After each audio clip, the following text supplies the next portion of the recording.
ओम शांति।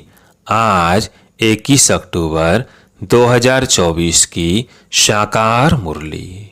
आज बाबा ने कहा, मीठे बच्चे सच्चे बाप के साथ सच्चे बनो, सच्चाई का चार्ट रखो, ज्ञान का अहंकार छोड़ याद में रहने का पूरा पुरुषार्थ करो। प्रश्न, महावीर बच्चों की मुख्य निशानी क्या होगी? उत्तर, महावीर बच्चे वो जिनकी बुद्धि में निरंतर बाप की याद हो। महावीर माना शक्तिमान। महावीर वो जिन्हें निरंतर खुशी हो, जो आत्म अभिमानी हो, जरा भी देह का अहंकार ना हो। ऐसे महावीर बच्चों की बुद्धि में रहता कि हम आत्मा हैं, बाबा हमें पढ़ा रहे हैं। ओम शांति। रूहानी बाप रूहानी बच्चों से पूछते हैं, अपने को रूह या आत्मा समझ बैठे हो? क्योंकि बाप जानते हैं यह कुछ डिफिकल्ट है, इसमें ही मेहनत है। जो आत्म अभिमानी होकर बैठे हैं उनको ही महावीर कहा जाता है। अपने को आत्मा समझ बाप को याद करना उनको महावीर कहा जाता है। हमेशा अपने से पूछते रहो कि हम आत्म अभिमानी है, यहाँ से ही महावीर बनते हैं, गोया सुप्रीम बनते हैं। और जो भी धर्म वाले आते हैं वो इतने सुप्रीम नहीं बनते हैं, वो तो आते भी देर से हैं। तुम नंबर वार सुप्रीम बनते हो। सुप्रीम अर्थात शक्तिमान, वह महावीर। तो अंदर में यह खुशी होती है कि हम आत्मा हैं, हम सब आत्माओं का बाप हमको पढ़ाते हैं। यह भी बाप जानते हैं। कोई अपना 4-25% दिखाते हैं, कोई 100% दिखाते हैं, कोई कहते हैं 24 घंटे में आधा घंटा याद ठहरती है। तो कितना परसेंट हुआ? अपनी बड़ी संभाल रखनी है, धीरे धीरे महावीर बनना है। फर्ज से नहीं बन सकते हैं, मेहनत है। वो जो ब्रह्म ज्ञानी तत्व ज्ञानी है ऐसे मत समझो वो अपने को कोई आत्मा समझते हैं। वो तो ब्रह्म घर को परमात्मा समझते हैं और स्वयं को कहते हैं अहम ब्रह्मस्मि। अब घर से थोड़ी योग लगाया जाता है। अभी तुम बच्चे अपने को आत्मा समझते हो। यह अपना चार्ट देखना है। 24 घंटे में हम कितना समय अपने को आत्मा समझते हैं। अभी तुम बच्चे जानते हो हम ईश्वरीय सर्विस पर हैं, ऑन गॉडली सर्विस। यही सबको बताना है कि बाप सिर्फ कहते हैं मान मना भव, अर्थात अपने को आत्मा समझ मुझे याद करो। यह तुम्हारी सर्विस। जितनी तुम सर्विस करेंगे उतना फल भी मिलेगा। यह बातें अच्छी रीति समझने की है। अच्छे अच्छे महारथी बच्चे भी इस बात को पूरा समझते नहीं हैं। इसमें बड़ी मेहनत है। मेहनत बिगर फल थोड़ी मिल सकता है। बाबा देखते हैं कोई चार्ट बनाकर भेज देते हैं, कोई से तो चार्ट लिखना पहुंचता ही नहीं है। ज्ञान का अहंकार है, याद में बैठने की मेहनत पहुंचती नहीं। बाप समझाते हैं मूल बात है ही याद की। अपने पर नजर रखनी है कि हमारा चार्ट कैसा रहता है, वो नोट करना है।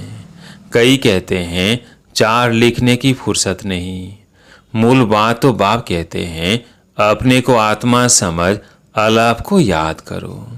यहाँ जितना समय बैठते हो तो बीच बीच में अपने दिल से पूछो कि हम कितना समय याद में बैठे। यहाँ जब बैठते हो तो तुमको याद में ही रहना है और चक्र फिराओ तो भी हर्जा नहीं। हमको बाबा के पास जरूर जाना है, पवित्र शतो प्रधान होकर जाना है। इस बात को अच्छी रीति समझना है। कई तो फर्ज से भूल जाते हैं, सच्चा चार्ट अपना बताते नहीं हैं। ऐसे बहुत महारथी है। सच तो कभी नहीं बताएंगे। आधा कल्प झूठ दुनिया चली है तो झूठ जैसे अंदर जम गया है। इसमें भी जो साधारण है वो तो झट चाट लिखेंगे। बाप कहते हैं तुम पापों को भस्म कर पावन होंगे याद की यात्रा से। शिव ज्ञान से तो पावन नहीं होंगे, बाकी फायदा क्या।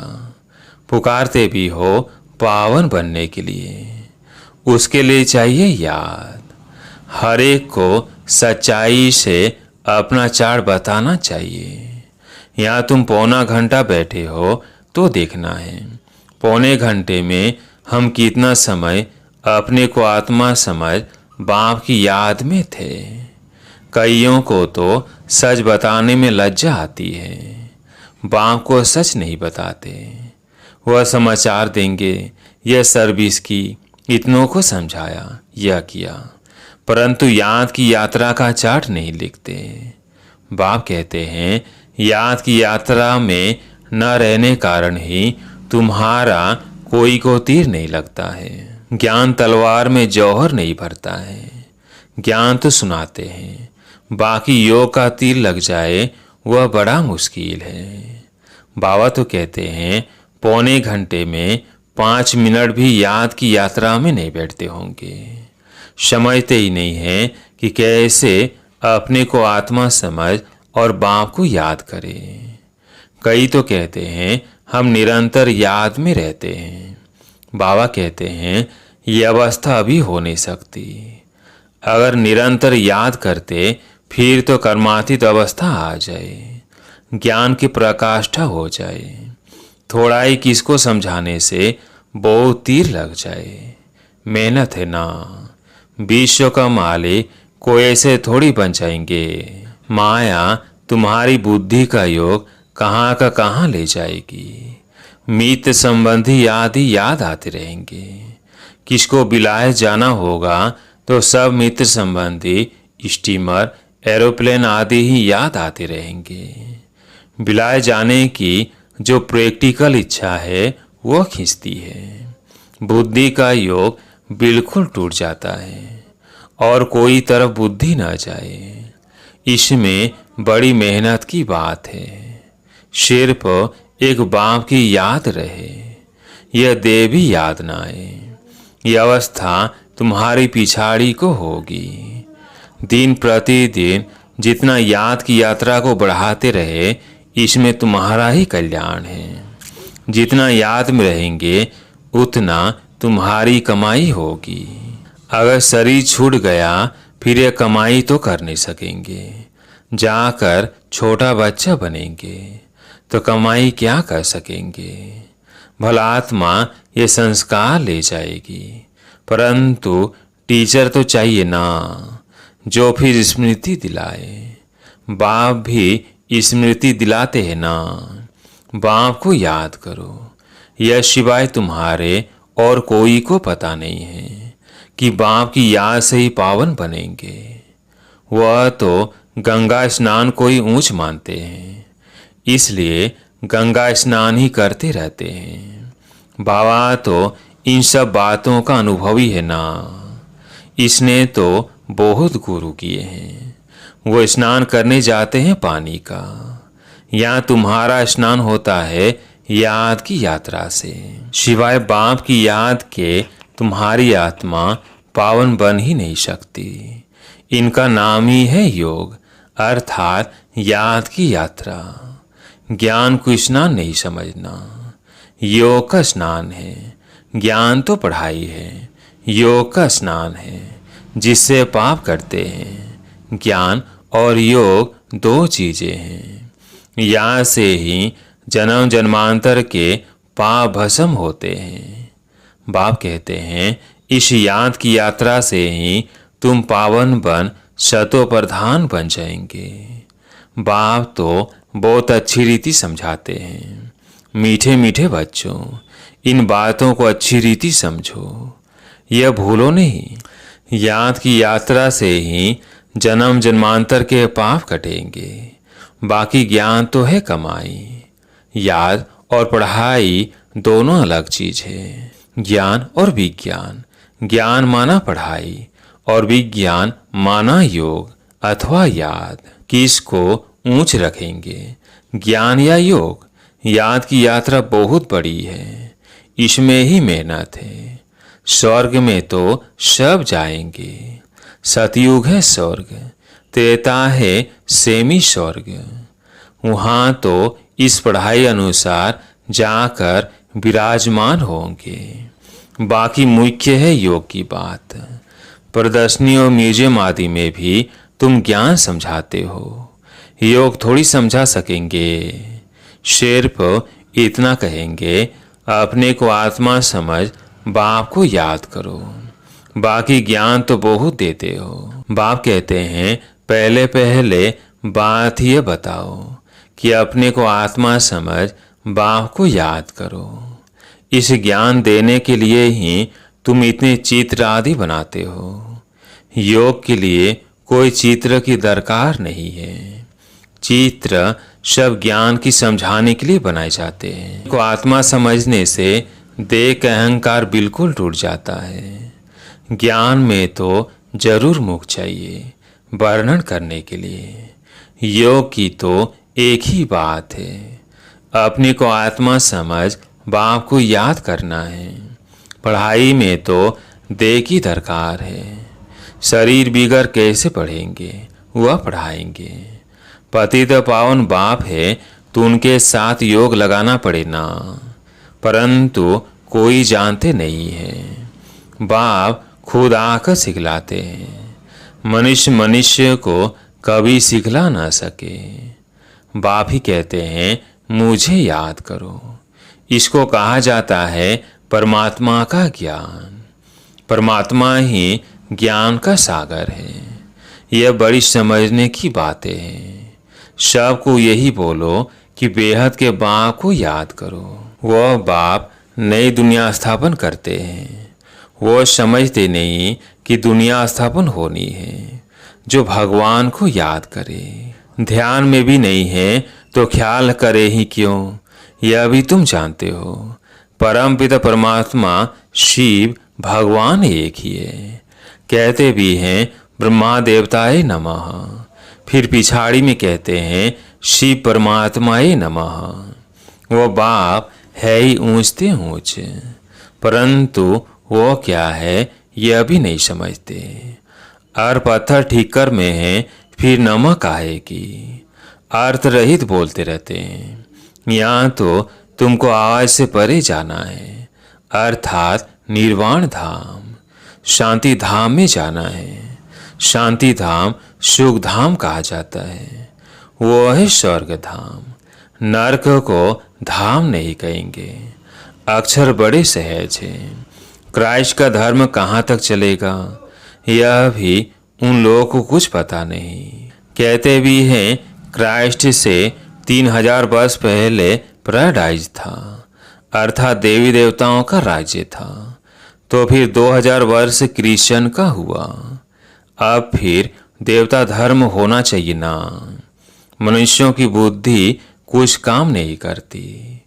ड्रामा के राज को न जाने कारण कितने प्लेन बनाते रहते हैं। यह बातें बड़ी अवस्था वाली बूढ़ी माताएं तो समझ न सके। बाप समझाते हैं, अभी तुम सब की वानप्रस्थ अवस्था है, वाणी से परे जाना है। वो भल कहते हैं निर्वाण धाम गया, परंतु जाता कोई नहीं है। पुनर्जन्म भी लेते जरूर हैं, वापिस कोई भी जाता नहीं। वानप्रस्थ में जाने के लिए गुरु का संग करते हैं। वो वानप्रस्थ आश्रम है, माताएं भी बहुत हैं, वहाँ भी तुम सर्विस कर सकते हो। वानप्रस्थ का अर्थ क्या है तुमको बाबेड़ समझाते हैं। अभी तुम सब वानप्रस्थी हो, सारी दुनिया वानप्रस्थी है। जो ही मनुष्य मात्र देखते हो सब वानप्रस्थी है। सर्व का सदगति दाता एक ही सदगुरु है, सबको जाना ही है। जो अच्छी रीति पुरुषार्थ करते हैं वो अपना ऊंच पद पाते हैं। इसको कहा जाता है क्यामत का समय। क्यामत के अर्थ को भी वो लोग समझते नहीं हैं। तुम बच्चों में भी नंबर वाइज समझते हैं। बड़ी ऊंच मंजिल है, सबको समझना है। अभी हमको घर जाना है जरूर। आत्माओं को वाणी से परे जाना है, फिर पाठ रिपीट करेंगे। परंतु बाप को याद करते करते जाएंगे तो ऊंच पद पाएंगे। दैवी गुण भी धारण करने हैं। कोई गंदा काम, चोरी आदि नहीं करना चाहिए। तुम पुण्य आत्मा बनेंगे ही योग से, ज्ञान से नहीं। आत्मा पवित्र चाहिए। शांति धाम में पवित्र आत्मा ही जा सकती है।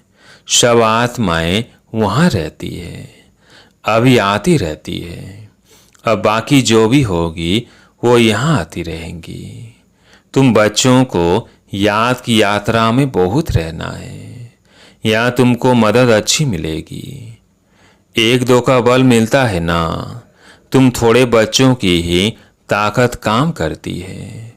गोवर्धन पहाड़ दिखाते हैं ना, अंगुली पर उठाया। तुम गोपियां हो ना। सतयुगी देवी देवताओं को गोपियां नहीं कहा जाता है। अंगुली तुम देते हो। आयरन एज को गोल्डन एज व नर को स्वर्ग बनाने के लिए तुम एक बाप के साथ बुद्धि का योग लगाते हो। योग से ही पवित्र होना है। इन बातों को भूलना नहीं है। यह ताकत तुमको यहाँ मिलती है। बाहर में तो आसुरी मनुष्यों का संग रहता है। वहाँ याद में रहना बड़ा मुश्किल है। इतना अडोल वहाँ तुम रह नहीं सकेंगे। संगठन चाहिए ना। यहाँ सब एक रस इकट्ठे बैठते हैं तो मदद मिलेगी। यह धंधा आदि कुछ भी नहीं रहता है। बुद्धि कहाँ जाएगी। बाहर में रहने से धंधा घर आदि खींचेगा जरूर। यहाँ तो कुछ है नहीं। यहाँ का वायुमंडल अच्छा शुद्ध रहता है। ड्रामानुसार कितना दूर पहाड़ी पर आकर तुम बैठे हो। यादगार भी सामने एक्यूरेट खड़ा है। ऊपर में स्वर्ग दिखाया है, नहीं तो कहाँ बनावे। तो बाबा कहते हैं यहाँ आकर बैठते हो तो अपनी जांच रखो। हम बाप की याद में बैठते हैं, सौदर्शन चक्र भी फिरता रहे। अच्छा, मीठे मीठे सिकिलदे बच्चों प्रति माता पिता बाप दादा का याद प्यार और गुड मॉर्निंग। रूहानी बाप की रूहानी बच्चों को नमस्ते। हम रूहानी बच्चों की रूहानी बाप दादा को याद प्यार गुड मॉर्निंग नमस्ते नमस्ते। धारणा के लिए मुख्य सार। पहला पॉइंट है, अपने याद के चार्ट पर पूरी नजर रखनी है। देखना है हम बाप को कितना समय याद करते हैं। याद के समय बुद्धि कहाँ कहाँ भटकती है।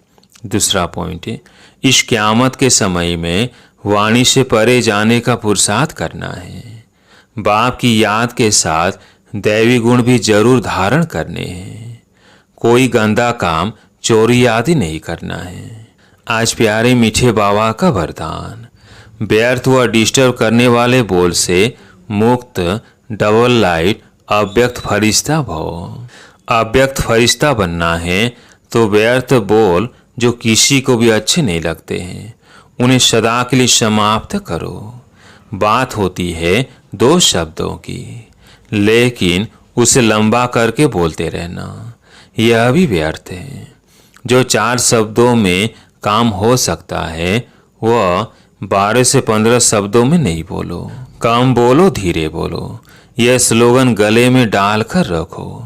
व्यर्थ व डिस्टर्ब करने वाले बोल से मुक्त बनो, तब व्यक्त फरिश्ता बनने में बहुत मदद मिलेगी। आज के स्लोगन, जो स्वयं को परमात्म प्यार के पीछे कुर्बान करते हैं, सफलता उनके गले की माला बन जाती है। जो स्वयं को परमात्म प्यार के पीछे कुर्बान करते हैं, सफलता उनके गले की माला बन जाती है। अच्छा, ओम शांति।